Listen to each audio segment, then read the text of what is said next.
ये 19th century literature timeline, कुछ important novels 19th century हैं बेसिकली ये. This is a timeline on the most important works of literature from the 19th century and the reason why they are so important. Pride and Prejudice by Jane Austen.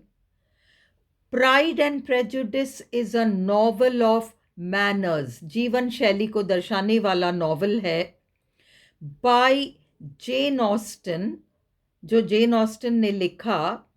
First published in 1813.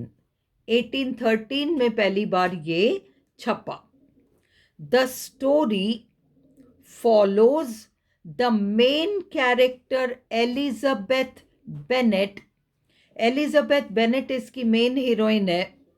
As she deals with issues of manners, वो deal करती है मतलब lifestyle related problem, society में economy, social class related problems, upbringing, लालन पालन उसका कैसे हुआ है और उसको कैसे किस नज़र से दूसरे लोग देखते हैं, मोरालिटी नैतिकता, एजुकेशन शिक्षा एंड मैरिज और शादी ब्याह in the society of the landed gentry of early 19th century England. जमींदारों के बीच सामान्य वर्ग के लोगों को कैसे जीना पड़ता है, इसकी स्टोरी है ये.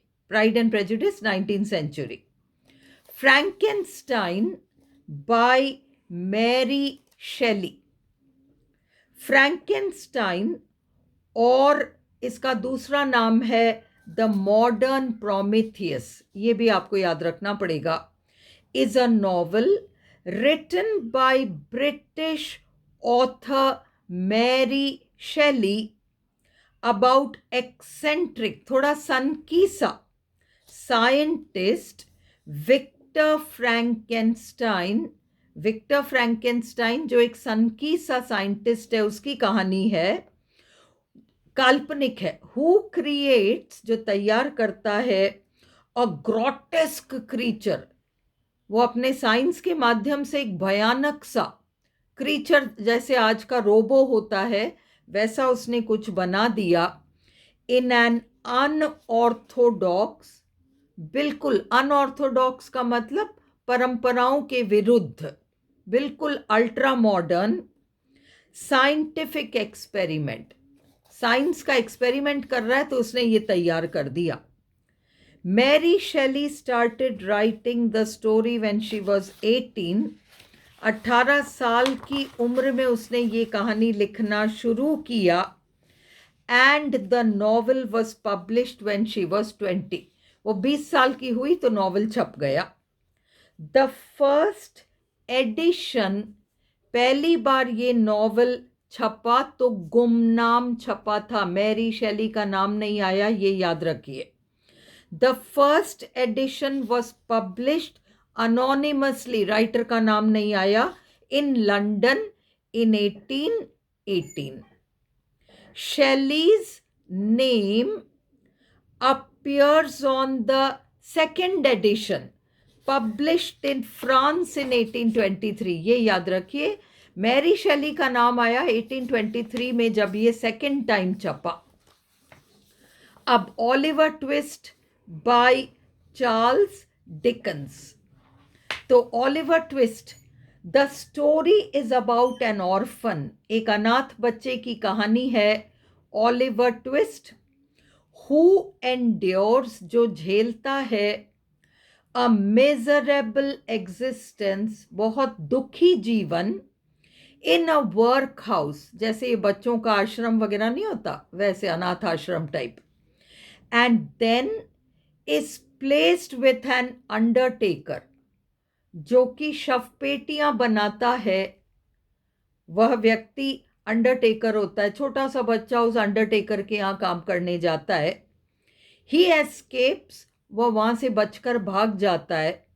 एंड ट्रैवल्स टू लंदन, जाते जाते लंदन पहुंच जाता है, where he meets the Artful Dodger.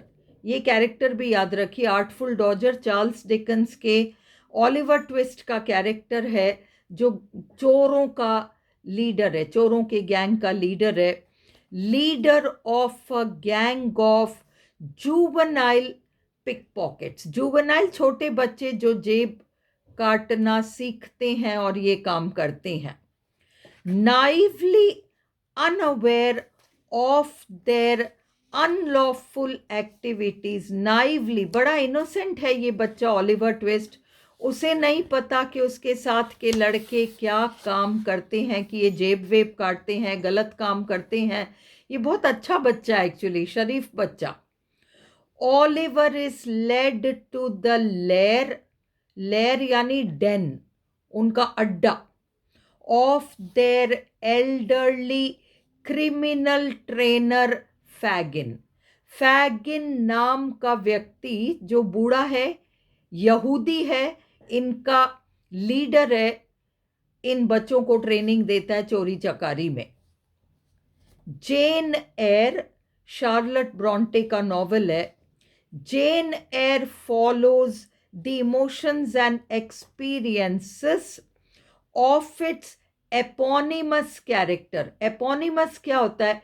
Character के नाम पर ही अगर बुक का टाइटल है, जैसे मैकबेथ प्ले का टाइटल, या टेस ऑफ द उब्रविल्स, तो ये सारी चीजें एपोनिमस है, कैरेक्टर के ऊपर ही नॉवल का नाम या रचना का नाम। Including her growth to adulthood, कैसे वो अडल्ट बनती है, and her love for Mr. Rochester, the Byronic master of fictitious Thornfield Hall। Byron कवि जिस तरह के हीरोज का डिस्क्रिप्शन देते थे वैसा हीरो है या ये रोचेस्टर। तो ये थॉर्नफील्ड हॉल नाम के एक बहुत बड़ी हवेली का मालिक है। In its internalisation of the action, जो कहानी है उसमें ध्यान केंद्रित है, the focus is on the gradual unfolding of Jane's moral and spiritual sensibility. Jane का ग्रोथ, जेन का विकास, मॉरल भी और स्पिरिचुअल विकास, sensibility, feelings, and all the events are colored।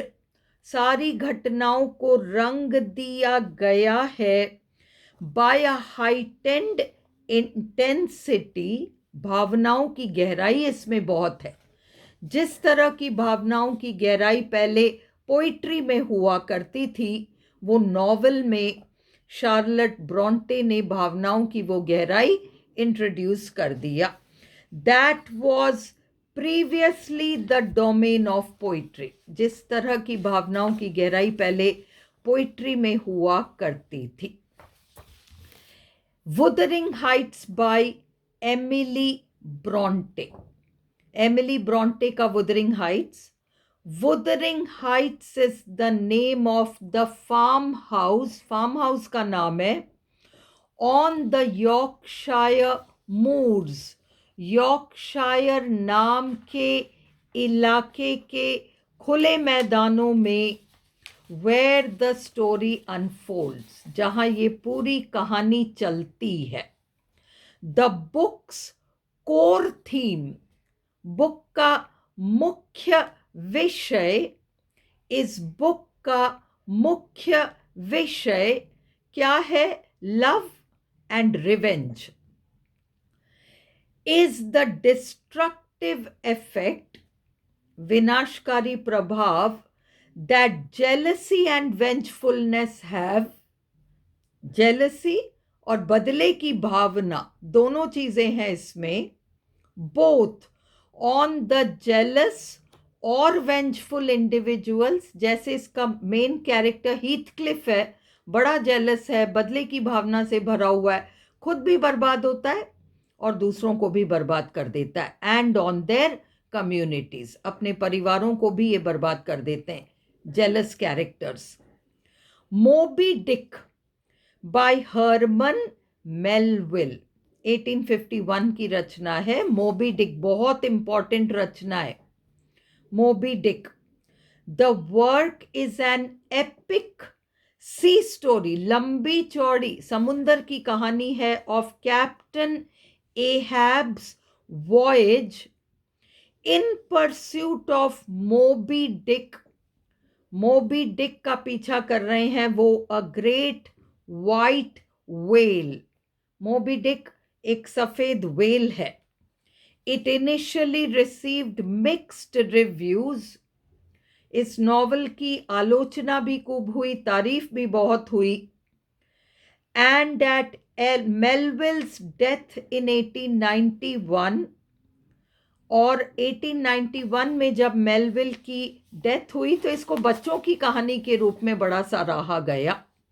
Was remembered if at all, यदि किसी ने इस उपन्यास को रिमेंबर किया तो बच्चों की कहानी के रूप में, as a children's sea adventure. पर आज ये लिटरेचर का एक बहुत महान टेक्स्ट है, but now is considered one of the great American novels and the leading work of American romanticism. American romantic literature की महान रचना इसको मानी गई है।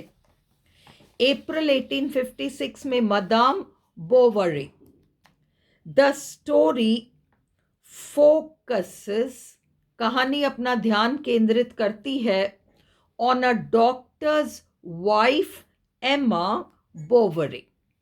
डॉक्टर की वाइफ है एमा Boveri, who has adulterous affairs, पति है फिर भी इधर उधर उसके अफेयर्स हैं, इसलिए परस्त्रीगामी, adulterous affairs, and lives beyond her means, खूब खर्चा करती है, in order to escape, क्योंकि वो बचना चाहती है, the banalities and emptiness of provincial life, वो ग्रामीण जीवन के बेनालिटीज, अभिशाप से बचना चाहती है, उसके खालीपन से बचना चाहती है। Great Expectations by Charles Dickens is a bildungsroman. क्या होता है बिल्डंग्स रोमैन? बचपन से लेकर आगे तक की, वयस्क तक की कहानी का डिस्क्रिप्शन, उस कैरेक्टर का डिस्क्रिप्शन, चाइल्डहुड से आगे तक की। और a coming of age novel, bildungsroman को कमिंग ऑफ एज नॉवल भी कहते हैं। And it is a classic work of Victorian literature, Victorian age के लिटरेचर की महान रचना है। It depicts the growth and personal development of an orphan named Pip. Central character Pip है इसका। फिर Les Miserables by Victor Hugo, ये 1862 की रचना है। कहानी शुरू होती है 1815 में और ख़त्म होती है 1832 में। Beginning in 1815 and culminating in the 1832 June rebellion in Paris. इसके ऊपर मैंने वन लाइनर्स वाले क्वेश्चंस में भी कहीं कुछ दे रखा है important. The novel follows the lives and interactions of several characters, कई कैरेक्टर्स का डिस्क्रिप्शन है, focusing on the struggles of ex convict Jean Valjean, ये कैरेक्टर जो है, and his experience of redemption. इन सबको आप विकिपीडिया पे आधा आधा पेज जरूर से पढ़ें, हाफ हाफ पेज, ताकि आपको आइडिया लगे, और विकिपीडिया का हाफ पेज के मेन पॉइंट्स को नोट डाउन भले ही कर लें। War and peace by Leo Tolstoy. War and peace delineates, वर्णन करता है, इन ग्राफिक डिटेल, काफी डिटेल में, events surrounding the French invasion of Russia, कैसे फ्रांस ने रशिया पर धावा बोला, आक्रमण किया, and the impact of the Napoleonic era, Napoleon और नेपोलियन के ज़माने का क्या प्रभाव रहा ऑन ज़ारिस्ट सोसाइटी। तब रशिया में ज़ार का शासन होता था, राजा को ज़ार कहते थे। As seen through the eyes of 5 Russian aristocratic families. वो कौन सा नॉवल है जिसमें 5 रशियन एरिस्टोक्रेटिक फैमिलीज के नज़रिए से ज़ारिस्ट रशिया का वर्णन है? तो आपको नॉवल का नाम पता होना चाहिए। The brothers Karamazov by Fyodor Dostoevsky. तो द ब्रदर्स कैरामाज़ोव ये पूरा नॉवल का नाम है, is a passionate philosophical novel set in 19th century Russia, 19th century Russia के ऊपर based है, that enters deeply into the ethical debates। इसमें बहुत नैतिकता पर चर्चा है, of God, free will and morality, इन सब की चर्चाएं हैं। It is a spiritual drama of moral struggles, नैतिकता का संघर्ष, concerning faith, doubt, तर्क, reason, set against a modernizing Russia। Russia धीरे धीरे मॉडर्न हो रहा है, और ये इन सारी चीज़ों के ऊपर चर्चाएं इसने दोस्तोव्स्की ने की है। ड्रैक्यूला बाय ब्रैम स्टोकर, डरावनी कहानी है, famous for introducing the character of the vampire, खून चूसने वाला, काउंट ड्रैक्यूला, खून चूसने वाला व्यक्ति। The novel tells the story of Dracula's attempt, Count Dracula जो कोशिश करता है, to move from Transylvania to England, वो ट्रांसिल्वेनिया छोड़कर इंग्लैंड जाना चाहता है, and the battle between Dracula and a small group of men and women, एक तरफ ड्रैक्यूला और दूसरी तरफ एक group of men and women led by professor Abraham Van Helsing. तो इन सब के बारे में आप विकिपीडिया में ब्रीफ में थोड़ा थोड़ा पढ़ लेंगे तो आपको काफ़ी आइडिया लग जाएगा। अगर कोई मिसिंग ईयर्स है पब्लिकेशन के तो वो भी आपको विकिपीडिया में मिल ही जाएगा, और फिर आप रजिस्टर में नोट करो हाफ पेज में क्या क्या है इसमें। शुरू का जो विकिपीडिया का ओपनिंग हाफ पेज होता है, इतना सा होता है, बस उसमें जो इन्फॉर्मेशन है उतना सा याद रख लो।